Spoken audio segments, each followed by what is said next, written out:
you know, the parents, or you don't know the parenting style of people. But I don't know, Alex. So Alex, What do you think, Alex? I've known Alex for 32 years. It's about 32 years, isn't it? Just about that, yeah. About that. Yeah. So Alex Vasquez is a long time sort of childhood friend of mine, and yeah, he's, you know, his whole persona, his himself as a father, I really respect how he is as a father, and so I value his opinion immensely. But onto the question, what do you what do you think? What do you think? Okay, it's quite an interesting question. Interesting that it was written by a woman who's saying she thinks that single fathers are better than women. Now, I can see where she's coming from, because when you are a single parent, sometimes you focus in on what's lacking as a parent. And what's lacking for me sometimes is that maternal side, or that woman in the relationship. Okay, because I've got two daughters.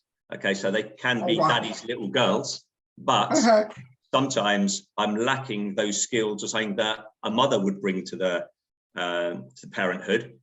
And that's why I think that maybe the woman's come out and said, well, fathers are better, because she's probably focusing on the things that lack from a woman's point of view, like, you know, fixing things around the house, or being a bit calmer when it comes to explaining things, or different positive things that men and women bring to being parents. So when you're by yourself, you're focusing on what you're lacking, because obviously when my daughters talking about what hair products to use, what beauty products to use, how to shape their eyebrows, how to wax their legs, I'm just not in the conversation. I just don't go there, because I'm not too sure what's going on. So they just don't even bother approaching me. But when there are other issues going on, let's listen to that. So I can see why she maybe said that, because we tend to focus on what's lacking when you're by yourself. And that's a really good point. True. Yeah. And ultimately, we all bring different sets of values. We bring different skill sets to that. And, you know, ideally, you want both skill sets. But like, you know, as we're doing this show, we know that's not always possible. But yeah. So Alex, in your eyes, I'm going to ask you to tell the audience a little bit about your journey. But what do you think men bring to the skill set of parenting, which is different from women? Okay, now that's a favor. Hold that thoughts for a minute. Hold that question, because I have not read to you what the article said about men being great fathers. Let me just read a little bit. This is what the article said to the end of it. It gave you some points, all right? It says, statistically, it shows that single fathers are better parenting than single women. And then it goes, number one, they are consistent. All right, they are consistent. They are committed to the journey. When they've started that journey, they are emotionally stable. And then he went on to say, it's not like the woman, when we see our monthly period, everything goes scatty. So 1 minute, the child is doing really great and everything. And then when we kick off, and then obviously the child becomes really, really confused. And they said they are financially stable. So that's what the article was saying about you guys being amazing single fathers and everything. So yes, let's go back to the question. What do you think of that? Now I've read all this, what the article was saying about, what do you think, Alex? Yeah, I think there's certain qualities that are inherent there with fathers. I mean, there's, if we probably all look back at our own experiences in general, I think the fact that that father figure is some of your children can look as providing some sort of safety. Okay, you're getting protected by the father. You're the strong father. You know, to some extent, you know, with kids and what the fathers do, say in the park, or they're kind of that hero. You know, that person they look up to provide that protection, that strength, and like you're saying, that consistency. Because blokes, in my opinion, we're simpler than women in the way we think and the way we act. Okay, that's the way it is. We're just simpler, so it's a bit you know, we don't have those inconsistencies at that time of the month. We don't have a time of the month. We're just on a straight level throughout the whole of our lives. So I love it. So this is what we provide, I believe, in the majority of cases, not in all cases, obviously, but, you know, we have, you know, fathers have that, you know, that knowledge. We have, you know, those pockets of information and knowledge that we transmit, and we love to transmit all of that, you know. So these are the sort of things we tend to bring to fatherhood. Yeah, and you made a really good point about the hero aspect, because, you know, a lot of, you know, whether you've got a son or a daughter, they look to the fathers as heroes, as, you know, like the provider, and like, you know, if something happens, he can, you know, if my ball's stuck up there, I can, you know, yeah, go climb the tree and get the ball, or whatever it is, or get the cat, or, you know, that's the kind of thing fathers do. And yeah. So that is really fantastic. When you're saying that, also as some of the young children they were interviewing, and this was so heartwarming. One of the boy, they gave them an option and says, you know, do you want to go with your mom? Do you want to go with your dad? And he chose to go with his dad. And they asked him, well, why have you chosen to go with your dad? He said, I wanted to be with my dad because he understands me. He will be there for me when I need him, as being growing up to later on to grow up to become a really good man. So my father is my hero and I want to be with him. And they said, what about your mom? He says to me, well, I go and visit mom, but I want to stay with my father. Isn't that awesome? So that is a credit to you guys doing some amazing work on that. Alex, tell us about your journey. How did you become a single father? Okay, so it was 2015. Myself and my ex-wife decided that, you know, the marriage was had basically fallen apart. We still had love and respect for each other, but we needed to part company. So the first conversations were kind of amicable, just sorting things out. It turned a bit sour when we came down to do, you know, all the stuff that the lawyers needed, and I said, okay, well, let's do this. Obviously, we're having joint custody. Obviously, then my daughters are being with them, and then she turned around and said, "What do you mean joint custody? The girls are mine. They're going to be with me 100% of the time. You can have your visits and stuff." I said, "No, hold on a minute. That's not how it works." So, to cut a long story short, there, I fought for them, but at the end, I had to give in, and she had custody of the children, but I negotiated some long visiting rights, half of the holidays, every other weekend, normal stuff. So I was living in Madrid at the time. My children were born and bred in Madrid.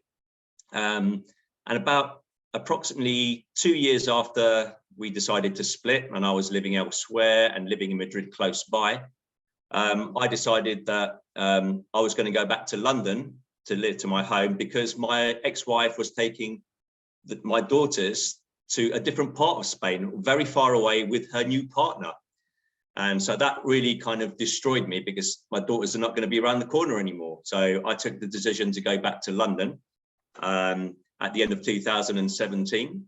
I basically waited to see that they adapted at school in their new place. And then I told them, and I came to London to live.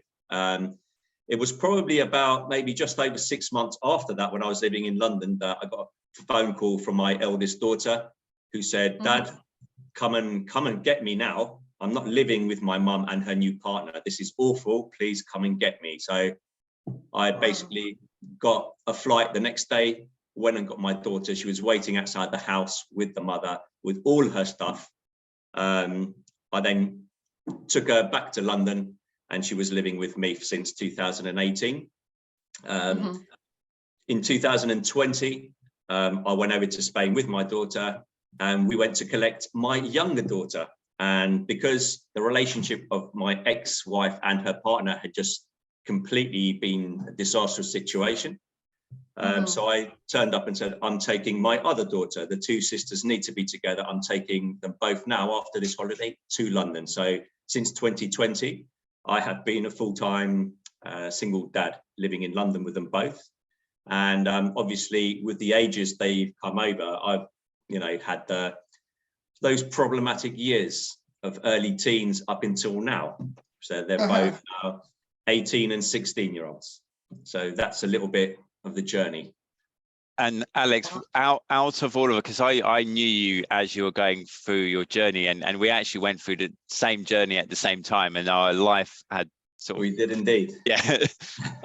Out of, just, I know you're the most, what you went through. So can you just share with us or with the audience what exactly was the most challenging aspect of, being separated from your daughters or the divorce itself? So... Yeah, so the divorce itself was just an administrative, bureaucratic process of lawyers signing documents, revising stuff. So that was just annoying, I suppose, dealing with lawyers and all that stuff. But I think the most challenging part of it was coming home to my bachelor pad, which was at the beginning, and it being completely quiet. No girls shouting, running about, Dad, take me to the park, what's for dinner, when's shower time, all of these things that I was always part of, not having them there. So coming back to a silent flat really destroyed me. Just, it was like a part of my soul had been ripped and taken away from me, especially that my ex-wife was not willing to negotiate joint custody. So I remember fully just having to occupy my time, coming into the flat, putting music on straight away, opening up a beer, which of my friends are available to go out for a beer, what are we doing at the weekend when I'm not with my daughters, it was just having to be occupied all the time, going out. And I wasn't really facing the problem, which was that complete void, emptiness and sadness and grief that my life had gone into, because my daughters were now not part of my everyday life, and that was challenging. And the fact that they were taken away from me and moved to another city, I felt that I would lose connection with my daughters, and I felt that was wrong. So apart from being really sad at what was going on, I began to get gradually more and more angry towards my ex-wife and her attitude towards the whole divorce, and that the daughters were hers. I came to ask her, please, I need some sort of information. Why is it that you're acting this way? Please give me an explanation as to why they should be with you and I cannot have joint custody. And she couldn't really find an answer apart from, oh, they're girls, which means I will be more adapted, equipped to deal with them when they have their first periods and when they go through their time of the month. I was like, okay, well, is that the only explanation? I don't think that's much of an explanation, to be honest. I've been brought up with two younger sisters. I've always been surrounded by women in my family. I know what it's all about. I've lived through it, and I think I am capable. But so I was getting very angry about this whole thing, and it got to a point where this anger towards my ex and her new partner, who were trying to really cut me out of my daughter's relationship. I think the anger was getting to a point where it was beginning to affect my health. So that was tough. That was very tough. And Daniel helped me a lot. Daniel helped me to be in silence, be with my thoughts, and sit down with those emotions of that anger, sit down with it without any kind of judgment, and just feel those emotions, which helped immensely, Daniel. Thank you so much for that. And one extra thing which helped me immensely for me, and not to my ex-wife, was to be able to not only to accept the situation I was living, but to also forgive these people who were ruining my life at that time. So when I eventually forgave my ex and her partner for all they did to my children, to me, which took a while, it felt like a whole big weight had been taken off my shoulders. I wasn't that angry man living out these films in my head where I just wanted to destroy them. I was just a lot calmer, a lot happier, and my vibration just was different. I could see in the mirror I was a different person. And then when that happened, bit by bit, I realized that my daughters still really missed me, want to be with me. But all the stuff that had been going on with the mother and the partner and trying to convince my daughters that I was a bad man and my family were bad, they realized that that wasn't the case. And I had this sort of intuition that I was going to get this phone call eventually. And I did. And all of a sudden I'm flying over to collect one daughter, and then a couple of years later, bringing back the other, and to provide a secure home for them without all this rubbish that they'd been living since the divorce. So that, those were key elements to me coming out of this emotional battlefield and into the situation where I'm in now, which I'm happy, content. I can provide this support and strength, protection for my daughters. So I'm hoping I can carry this on. And you made, I've known you, like I said, a long time, and you've always been amazing with kids. Like, when I see how you interact with kids, with people in general, you've got that big heart, you're always welcome. Everyone loves Alex, like all of our friends, when he used to come from Spain to visit, he would bring everyone together, and I can see he brought that energy into being a father. And when you told me about what your ex was doing and what was happening around that, I thought, this guy is an amazing father, and yet out of the own bitterness that was there, she was taking that away and using the children against it. And I think this happens a lot. It happens a lot to single fathers. Yes, it does indeed. It happens to a lot of single fathers, and I see that a lot as I'm working with single fathers. But I want to come back to you, Alex. When you talk about forgiveness, what brought you there to forgive? Because you mentioned the anger that you felt, and you obviously, it must have affected also your mental health as well. What was that journey of forgiveness for you, and also for the children and for your ex? Because a lot of people, a lot of men out there probably going through the divorce right now, probably going through a fighting custody battle, and they are angry, just like you've expressed. And thank you so much for being so honest. So what would you say, that point, that forgiveness, what made you take that decision to say, you know what, I want to forgive? What was it? Okay, so it was basically, it got to the point. It was probably like getting to that breaking point where you get to that maximum level of anger, hate, bad energy, and when you start to begin to carry that with you in your day-to-day over a period of time, you begin to realize that you actually begin to change as a person. You're not that sort of person with the same energy levels, with that same level of kindness, and just things for being just sorting general things out in life. Your relationships with everybody, your friends, your family, is beginning to affect everything. And not only like you say, your mental health, I could also tell that just in general, my general well-being, my health was beginning to deteriorate. So it got to a point, and after reading lots and many conversations with Daniel, I decided, that's it. I've got nothing to lose here. Why don't I just try and forgive? Although it felt like very, like the opposite what I was feeling. I didn't want to forgive. I wanted to destroy. That's what I wanted to do, just destroy the other party. So doing meditation techniques, visualization, just things like this, which helped me get into that zone. I finally just said, well, so that she's a human being. We were both in this relationship. I took the decision to be with this woman. So it is my responsibility of what's happened as well. I chose to be in this relationship. I chose to be a father with this woman. So in effect, this is all down to me as well. So I've got to face up. I've got to man up to my responsibilities and accept what I've done as well. So early on in the breakup, I did have a conversation when when we were trying to sort things out, and just to see how it worked, because she was very, very angry. We were both very angry, and all we could do is shout at each other and put each other down. So to change the twist on what was going on, when we sat down and had a coffee to negotiate, I turned around before we even started the negotiations and that anger. I said, Dan, I said, look, before we begin, I want to say something to you. And she went, what do you want to say? Very angry. And I said, all I want to say to you is, regardless of everything that's happened and what we're going to go through, I just want to say to you, I'm sorry for any damage or anything that I've caused you. Okay, I'm just sorry for that. Okay, we've got to sort this out. I just want to apologize to begin with. She looked at me like, what are you talking about? And she began to cry. She like tears rolled down her cheeks. I was like, wow, this is different power.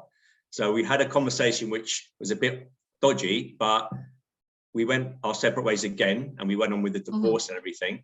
But it just got worse anyway. It just got back to anger. And after a period of time is when I properly sat down and myself, I didn't say sorry or told her I was forgiving her or anything like that. I'd said it to myself. I had no more conversation with my ex regarding being able to forgive. It was something I decided inside me. And when that hit, it was like that weight came off my shoulders. It's like, you've forgiven her, get on with your life now. Just get on with you and focus on being a best dad and the best person that you can possibly be. And that was a big door opener to like my journey now. And that's fantastic. Yeah, and I remember you absolutely fantastic. Well done. Fantastic. Guys out there, if you're listening to us, this is an amazing story. And if you're going through that, I mean, Alex has opened so to us how he felt, the anger and everything, and the steps that he's taken to be who he is today. So if any father out there who is listening to us, please take this, what Alex is saying on board to help you. Yes, Daniel. Yeah, and it sounds like for you, Alex, it was a process. You had to go through the anger first, didn't you? You had to go through that, clear it, but then it was a choice. It sounded like you made a choice that you no longer needed or you wanted to be engaged in that anger. It wasn't serving you in any way, and you wanted to, and you thought, no, I'm not gonna. Is that the way it was? It was. Yeah, I mean, the anger got so bad that I was constantly throughout every moments of the day just having this film going on in my head where I was turning up and I was like a Bruce Lee or a Godzilla, just destroying these people who were doing this to my life and my daughter's life. But like I said, it got to a point where I could feel my energy levels, my vibration, everything was turning very sour and negative. And and after, because luckily enough, I'm surrounded by many good people in my life. I had some very deep conversations and some very close friends. And it was all about getting myself on track, being that person I'm used to being. And I thought, you know what? Yeah, let's give it a try. Because I was rock bottom. I've never been so bad in all of my life. And when I decided to make that change, it was just amazing. It was just like bit by bit, I was going up to where I was before. And things started changing, and everything in my life started like coming together again, like from being a broken jigsaw puzzle to just fitting all together again. And when I got onto that momentum, I thought, this is exactly where I need to be and where I'm heading. But very tough decisions to actually take that decision. It sounds very simple. Okay, I'm going to forgive them. Oh no, there was no way. There was no way at the beginning. So it's pretty tough, but I had to get to that rock bottom phase in my life where I'd never experienced anything like it, with all the emotions, and thought, okay, this is it. Give it a try. You've got nothing to lose, and off we went bit by bit. And so what was this? So what was this, like this new person now? What was your relationship before with your children, before the divorce and the separation and everything, and to what it is now, this new person, this new Alex, this vibrant person? What is the relationships now between that before and after the divorce and to where you are now? Okay, so before the divorce, I was always that father giving 100%. Loving taking my daughters out to the park, showing them sports, making their dinners, and always their bedtime stories, taking them to school in the morning, sometimes doing their hair, just participating 100% in the lives of my children. That's I've always wanted to be a father. And not only that, I got two daughters. I've always wanted a little boy to teach them to play football, but my two daughters are absolutely the best thing that's ever happened to me. I mean, they're just unbelievable. So that was my relationship always with my daughters.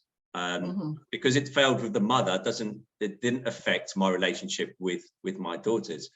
So when the divorce came about and I was seeing them less and the mother was trying to poison them, you know, the relationship was different. The daughters were struggling to like, well, what's going on here? What's going on here? So I had to like, you know, not show my anger, showing what was going on, because, you know, they weren't adults yet. So they couldn't really understand what was going on with the divorce. Now, obviously, coming, you know, the difference in the relationship, I've had to obviously change, because it's been difficult, because they've gone through a traumatic experience as well, having to leave where they lived with their mother, so having some not very nice experiences living with the mother and her new partner. So I've had to like be very empathetic, understand how they were feeling, detecting problems in their mood, in their energy levels, what's going on. So, you know, I've had to be a different type of father. I've had to be that kind of father who's there to understand their emotions, all those bad moments, speak to them about things that perhaps they didn't even want to touch. So the relationship had to change from being a fun dad to everything's fun, life's fun, to, oh dear, we've been for a little bit of a glitch in our lives. And now it's time for me to be the same father, of course, but just to evolve and adapt myself to the new situation. So, you know, yeah, so I would say it's a pretty big change as well. Pretty big change.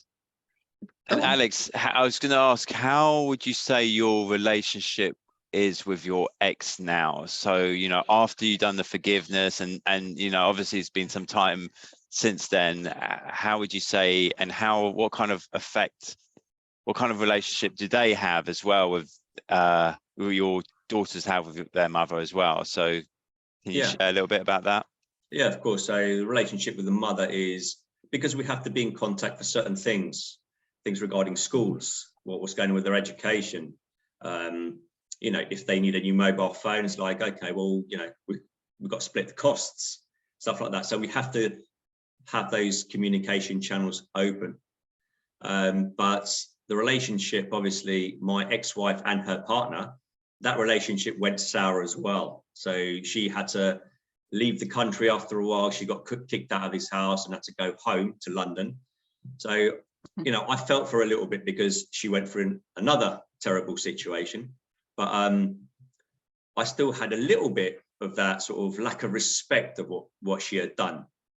But I was not going to bring it up in conversations. I wasn't going to throw it at her or insult her or, you know, bring this sort of stuff. So my relationship, I decided that I'd be cordial with her, speak to her about certain things, but I wouldn't ask her, how was your weekend? How are you doing mentally? Is everything okay? I wasn't going there. I was like, yes, no, maybe, bye-bye.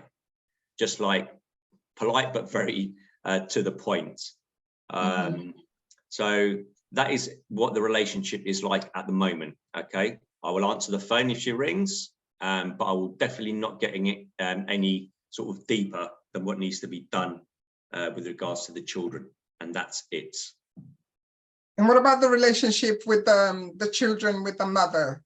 So the relationship, yeah, so the relationship with the eldest, because she really went through a tough time when she was living with my ex and her new partner. And so when she came over to London, she spent basically 2 years with no communication with her mother. So that was tough. That affected my daughter quite severely. And now my daughter had to deal with a lot of anger towards her mother and a lot of sadness of losing that link with her mother. Over the years, it's got a little bit better, yes. So now the mother is wanting to recover that relationship. So it's getting better. So now they're able to talk and see each other. With the younger daughter, slightly different. There was less anger. There was some issues going on, but the little one will go, no problem, and spend a weekend with her mother. And so that's not a problem. And that also has improved quite a bit. So now daughters have those channels open. They can speak to the mum and enjoy that relationship that they're working on to better. So in fact, it's all slowly over time, the relationship has got much better. Oh, that's fantastic. What kind of relationship did you have with your father that kind of built you up to be a father yourself, to prepare you to become a father and being a father of 2 daughters? Well, that's a good question, actually. That's a good question. I didn't see that one coming, because if I think about she threw a curveball. Yeah, I normally do that to Daniel. Take that. Hey. So yeah, interesting question, because although yeah, my dad was very present up until I was about maybe 19, 20 years old. Then my dad left to go back to his country of origin in South America. So my dad and I have always had a strong relationship. My mother being Spanish and very passionate about things, lots of screaming and shouting, lots of throwing her flip-flop at my head for being naughty and that sort of thing, where my dad was the one who would provide the calmness. He would provide certain qualities that there's no way that my mum was providing. So my mum was there the day-to-day, you know, managing the household, where if there was something majorly wrong, like I'd been very bad, my mum would say, okay, speak to your dad about this one. I'm out of it now, after screaming. My dad would sit me down and just ask me, what's going on? Tell me a bit more.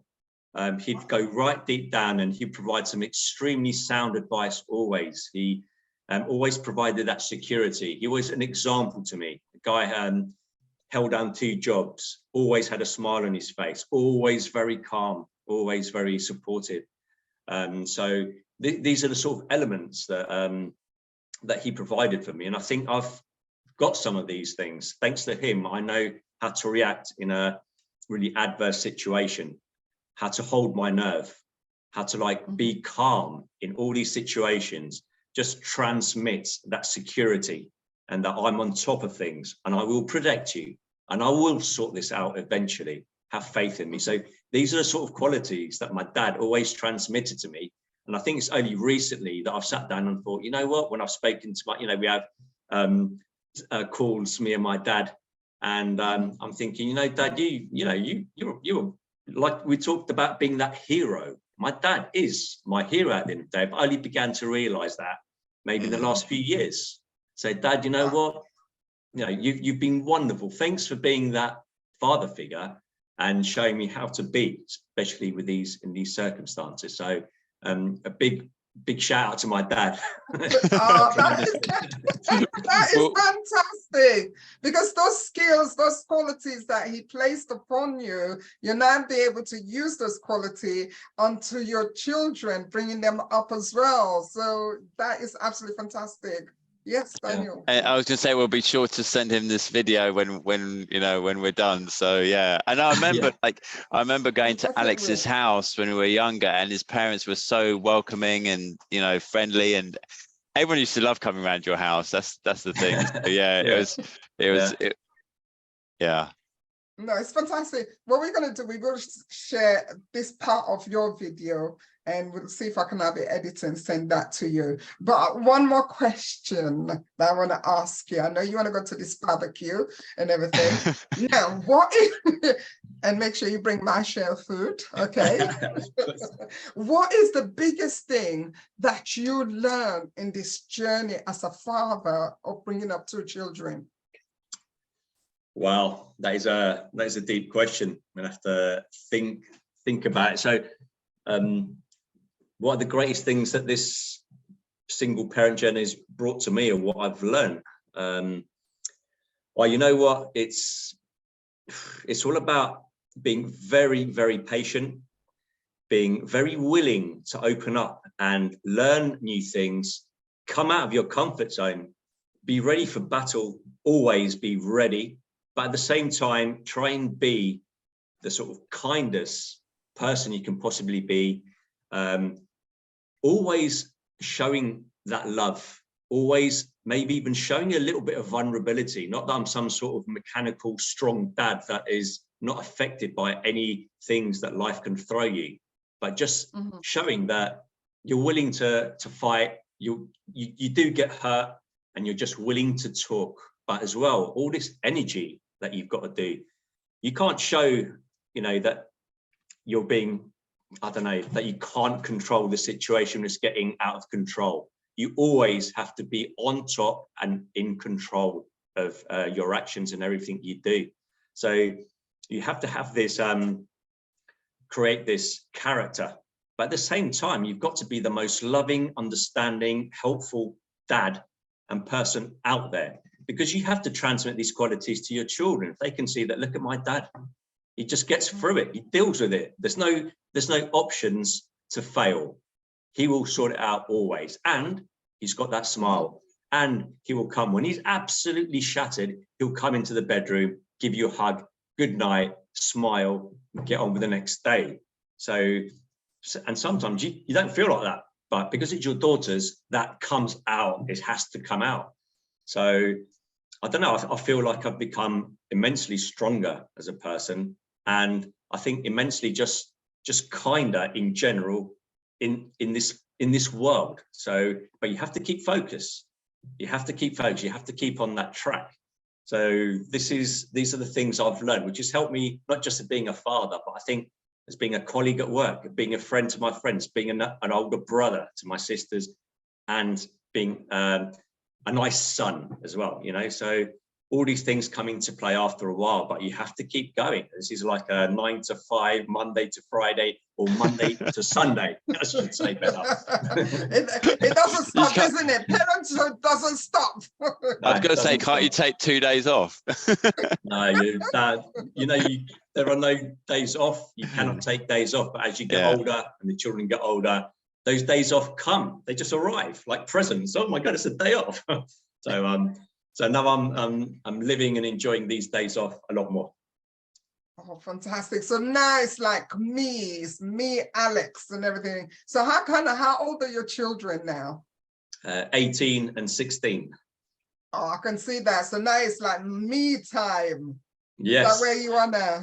That's where I am now. So got a barbecue, then I'm going to meet up some friends as well. So everything is looking brighter for me in the sense that I'm now sort of having this second youth, and Daniel will know that I'm able to pick up and get a flight and meet up with some friends in a different country, come back, and everything is fine. There's no problems. So I'm enjoying this life at the moment. That's for sure. Fantastic. Beautiful. It's amazing. Now, can you do us a favor? If there is a single father out there starting their journey, their new journey to become being a father, and they're going through, what can you say to the single father out there, or the fathers out there that are new fathers? What can you say? Can you just give them a word of encouragement? I mean, your story is so inspiring, it's so powerful, and thank you so much. But can you just speak to some of our single fathers out there, please? Okay. Anything in your heart? No problem. I think if I've got any advice of what I've learned on this journey to other single fathers, is that, first of all, you were with your partner, you created life, you brought some babies into this world, and that was your decision, and it's your responsibility to bring up these kids now. Okay, whether or not the relationship with the mother went pear-shaped and it's no longer, and obviously it's sometimes very traumatic when you have these separations with the mother of your children. Okay, but you need to deal with that effectively, get over that, and put all your focus on bringing up these children to be effective human beings on this planet. Okay, so drop aside, deal with those issues of anger and sadness towards the mother and those people that have been playing a role in that relation, that family relationship. Okay, set that aside and deal with that. Don't ever bring those angers or frustrations or those elements of that relationship between you and the mother into the kids' lives. That's what I saw with the mother. What she was doing was dragging them into the divorce. Your father did this, that's why we're separating. Your father. Forget about that. Do not bring the children into the equation of the separations between you and the mother. Sort that out. Do not bring any of that into your relationship with the children. Focus on being a father. Now, the reason why my daughters came running back, because they realized, what is mum doing? Why is she talking like that about dad? What is going on with the divorce? Why is this? No. And they got to a point where they had enough. And now the mother has now got to rebuild that relationship with her daughters. So do not try not to bring any elements into the relationship with your children. Focus solely, be very, very understanding, supportive, and be there 100% for your daughters. If you need to show vulnerability, do it, but show that you're in control. Transmit that security, and always have that smile on your face. We've been through some serious issues, some serious bad times in life with the divorce and everything, but it's your job as well to make sure that they still enjoy being on this planet, okay, that they still have that zest for life, that this divorce thing is not going to affect them and affect them into their future as adults. You'll make them show that it's nothing to do with them. They're nothing to do with the situation between the parents. They're not to blame for absolutely anything. It's the mum and the dad. They have to deal with it and just be there. Show them as well that although you may have anger towards the mother, do not show that to them. Show them that you're grown and strong enough to get on with your life, okay, and get on with it, with future relations and being strong for their kids. So it's all a little bit about managing that part of the divorce, the relationship with the mother, and then focusing wholly on all those good, positive elements of your relation with your kids. You've got to be there to teach them how to be effective and loving adults on this planet. You've got a massive task on your hands, so do not bring your issues and your little things that you haven't dealt with yet into that relationship with your kids. Okay, that's between you, yourself, and if it has to be with the mother as well, deal with it. Do not bring those things in. I can't stress that enough. That's very good advice, Alex, 100%. And yeah, and I can imagine any father listening to that will completely resonate and, you know, understand the importance of what you said. And, you know, and to be able to, and would you give any advice about how to approach that consistently, or is it something that you just have to make a consistent decision to do that? Yeah, because it's a big change going forward into your way of thinking and your energy levels, everything. It has to be consistent, okay? If you see that these emotions start to arise through certain situations, like maybe a little bit of anger or a bit of like, you know, why did you do that? You know, you need to be, you know, things like that. Stop, take a deep breath, go into those emotions, feel them, just deal with them. And don't take any rash decisions or actions, okay, on the spur of the moment. Try and settle down before you make some decisions, because some of the decisions and the actions you take in the divorce and everything like that are crucial. And if your mindset is not right, you can make some big mistakes, and you want to avoid that. Okay, so consistency, observe your thoughts a bit. Okay, I had to sit down and observe what I was thinking going through the divorce and everything. Once you sort of are able to look at your thoughts from outside with no judgment and what is going on, then bit by bit you begin to realize, hold on a minute, yeah, these emotions been playing havoc with my mind and maybe taking some decisions that I shouldn't have done. But consistency, and over time you'll get there. When you get to a point where you feel very comfortable in who you are, what you stand for, and what you're doing going forward. But try not to bring any of that anger or hurt back again. Always go for the forgiveness, the smile, and I'm always here to help if you need a hand. Always go for that, okay? Go for the kindness, go for those positive vibes, because that will bring you out of all the situations at the end. If you drag the negativity with you throughout the relationships, it will catch up with you and you will start to lose that connection with your daughters, okay? So keep that connection very much alive. Be very attentive to your children. Listen to what they say. Listen to their opinions, okay? And it is a battle, because as they go through different stages in life, teenage years, adolescence, all of that, you need to be able to adapt, okay? Come out of your comfort zone, adapt to their lives as well, okay? And yeah, I think wow. I would say that, yeah. Oh, wow. Thank you so much. For any single fathers there, please take this advice that Alex is giving us, is giving you out there.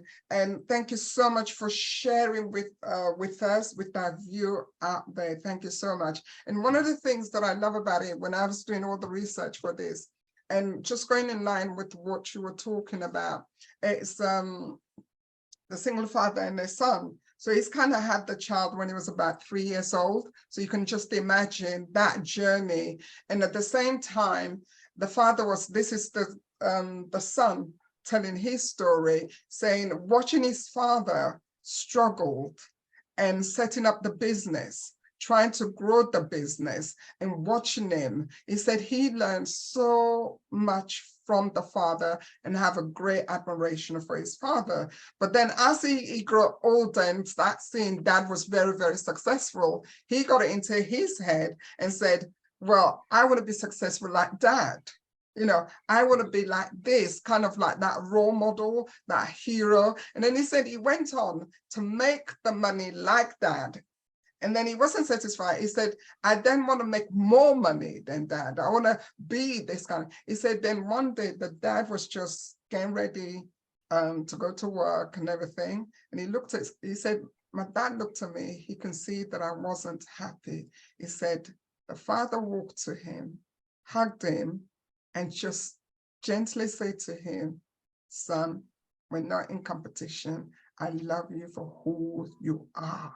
And he said, for that moment, he forgotten the love that his father had for him. And just saying that to him, we are not in competition, son. I love who you are. I love you as a person. He said that just broke him. And then he started to look at his life different. So what you've shared here today, I think there's a lot of children out there, a lot of fathers out there, their children are going to feel exactly like this young person. And thank you so much. We truly appreciate you. And I'm so humble that you're able to come in. And it just shows me also, because when I first started this journey, obviously one of the things, oh, Margaret, you're a woman.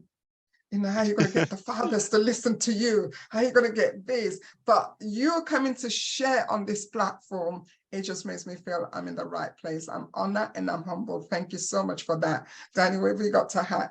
I know we want to go for your barbecue. We're keeping you. Yeah. Well, we won't go long. I just want to, again, Alex, I just want to thank you for your journey and thank you for being the father that you are, because I think, you know, I've known you and what you've said and shared is a fraction of who you are and how you are as an individual. And I think, you know, your words will help to inspire other fathers to act in a way which is authentic and in alignment with the best version of themselves. So 100% thank you for that. And yeah, I'll be the same as you. If I'm ready to go for a barbecue, I'll be like I gotta go, but we truly appreciate you and your honesty and everything. We really truly appreciate it. Thank you so much. To all our Facebook followers, to the world, to the nation, an amazing story. This is a story of an exceptional man, incredible father, a hero to his daughters, and to many of you there. We just want to say, please, carry on, single fathers. Do not give up. And by the journey of Alex sharing our story, please, we want to encourage you. And I want to say to you, we salute you. You're doing amazing, amazing work. Thank you so much. And we look forward to coming back to you next week, Saturday, and with my guest, Daniel. Thank you, everyone. Thank you for listening, and see you next week. And so our guest speaker and sharing his story, Alex. Okay, guys, well, it's been an absolute pleasure sharing this. I'm hoping that this will aid a lot of the single fathers out there to do a good job. And to all the single fathers out there, I just want to send you all a big hug, carry on the good work. And I'm hoping that my story will bring some insights on what's helped me to continue being a great dad, and to give you that sort of enthusiasm, you know, and energy to carry on doing what you're doing. So thank you, guys. I hope this helps, and an absolute pleasure to be here and sharing my story. Thank you very much. Thank you very much. Thank you, everybody. Bye-bye from all Facebook. Thank you. Bye-bye, guys. Bye-bye, guys. Thank you. Right, we're off live now. Is he gone? He's gone. Yeah, he's gone. Yeah. Okay. Yeah, I think okay. what do you think? What do you think?